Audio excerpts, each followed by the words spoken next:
Assalamualaikum warahmatullahi wabarakatuh. Salam. Pak Kiai, saya bermaksud menanyakan tentang harta riba.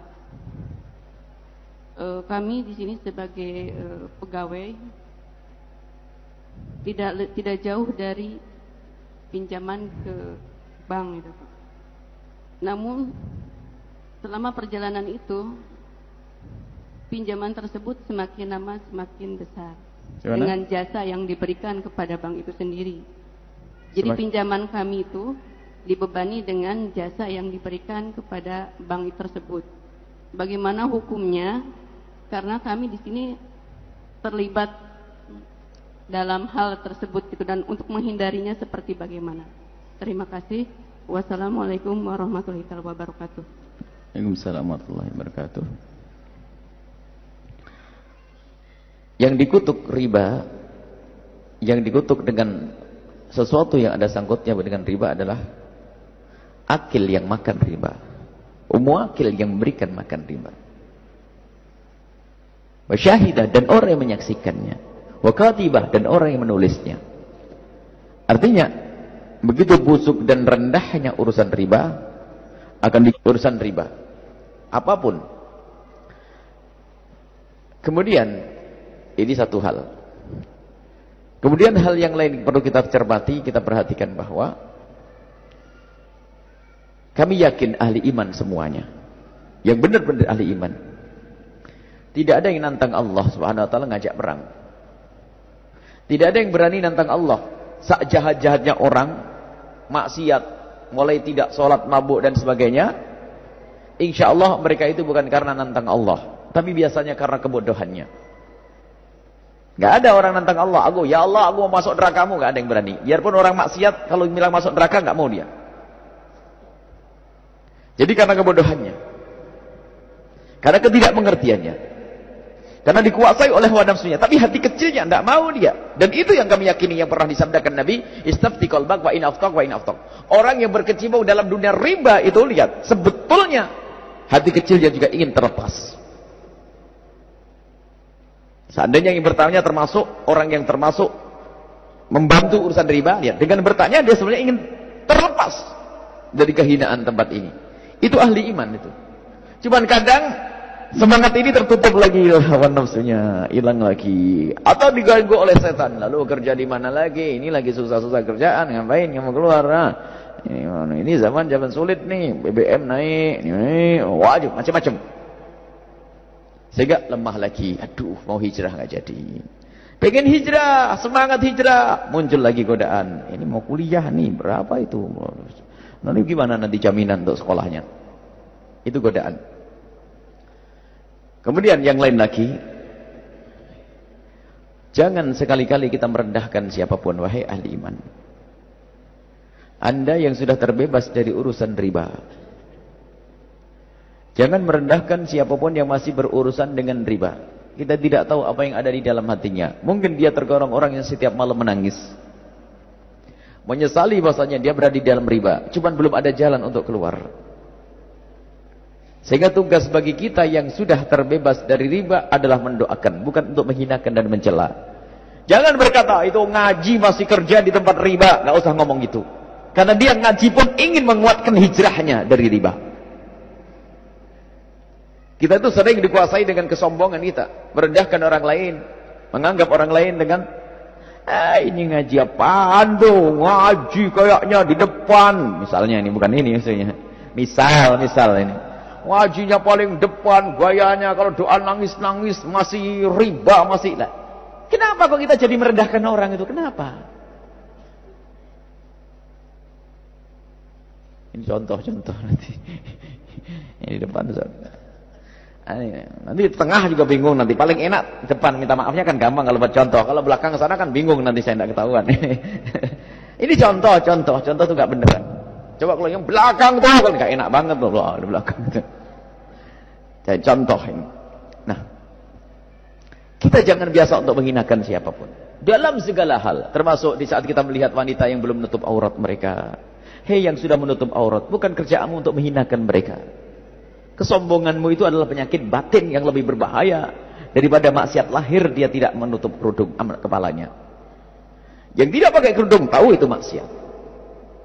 Maka riba adalah maksiat yang dilakukan oleh mulutnya. Lahir itu termasuk.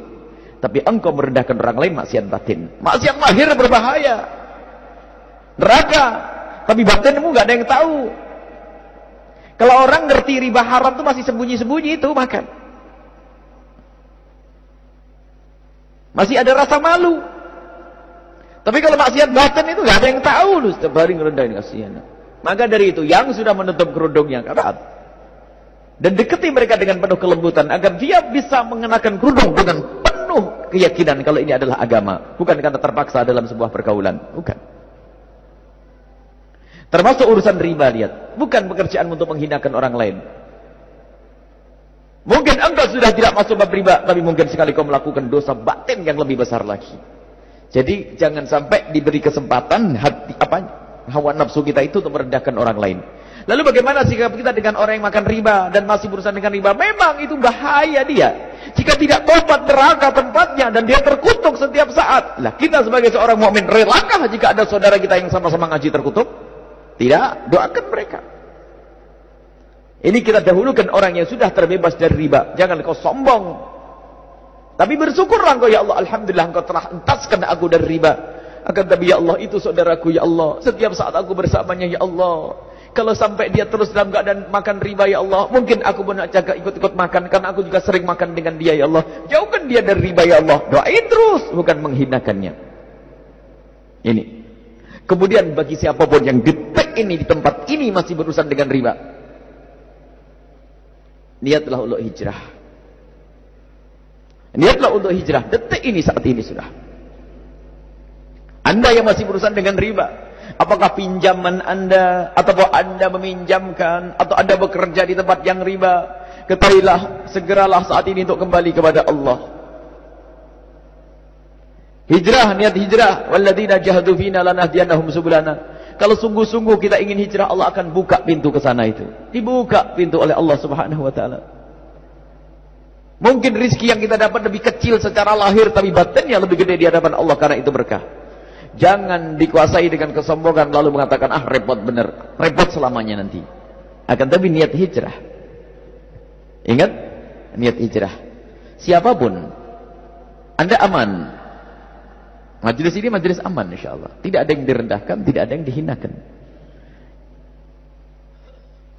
Kami berasangka baik kepada siapapun yang masih berurusan dengan riba tapi bisa datang ke tempat ini. Kami berasangka baik, itulah pintu-pintu yang telah Allah buka untuk mereka. Kalau Allah tidak menghendaki mereka yang berurusan riba, mereka tidak akan senang datang ke tempat ini. Karena semua orang tahu riba adalah haram sebetulnya. Di majelis ilmu selalu akan ditegur orang yang melakukan keharaman, tapi dia mau datang ke tempat ini, biarpun dia adalah jagoan riba atau masih berencanakan dan rencanakan. Allah Maha Kaya dan Allah Maha Kuasa. Akan diberi kemudahan kalau kita sungguh-sungguh. Tapi yang menjadi masalah adalah sombong, seperti disabdakan Nabi, al-kibru batarul haqqi. Yang namanya kesombongan itu menjadikan orang menolak kebenaran. Dinasihati, ah repot bener apaan tuh. Ini haram. Kayak bersih aja, kayak suci aja. Wah ini kacau. Sedang gak ketemu judulnya. Padahal dalam majelis sudah ditata, yang sudah terbebas dari riba jangan merendahkan. Gak ada yang merendahkan di sini. Justru yang adalah saling menolong. Yang tidak pakai kerudung di rumahnya, kalau yang pakai kerudung waktu ngaji saja. Dan tidak tersinggung di majelis ini karena apa? Yang pakai kerudung pun juga dimarahi. Awas jangan merendahkan orang pakai kerudung. Beres. Apa ingat? Ini majelis indah semuanya. Jadi tidak boleh ada yang tersinggung di sini. Termasuk yang biasa tidak pakai kerudung misalnya, atau yang masih makan riba. Ayo saat ini hijrah, niat kepada Allah. Dan ditambahi, ya Allah hijrahkan kami dari kehinaan ini dengan kasih sayang-Mu ya Allah. Kalimat dengan kasih sayang. Makanya kita tutup ya Arhamar Rahimin. Ya Arhamar Rahimin itu adalah dengan kasih sayang Allah Subhanahu wa taala. Allah bisa menghentikan tapi tidak dengan kasih sayang, dengan hukuman. Enggak mau pakai kerudung dijatuhkan, akhirnya gegar otak begundul, akhirnya enggak mau.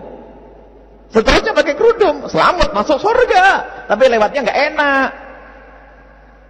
Berhenti mabuk karena dengan kasih Allah, tiba-tiba berhenti mabuk, selesai. Cuman kadang-kadang ada yang diberhentikan mabuk, sakit paru-paru harus diganti plastik. Nah, berhenti.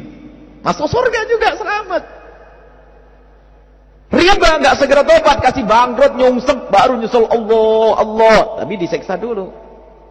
Tapi bikin birah dengan kasih sayang Allah. Cepat hijrah sekarang. Yang berjaya masih berurusan dengan riba. Cepat. Allah akan membuka pintu tobat. Allah akan membuka kesempatan untuk benar. Dan jangan mengatakan susah dengan Allah. Dengan Allah semuanya mudah.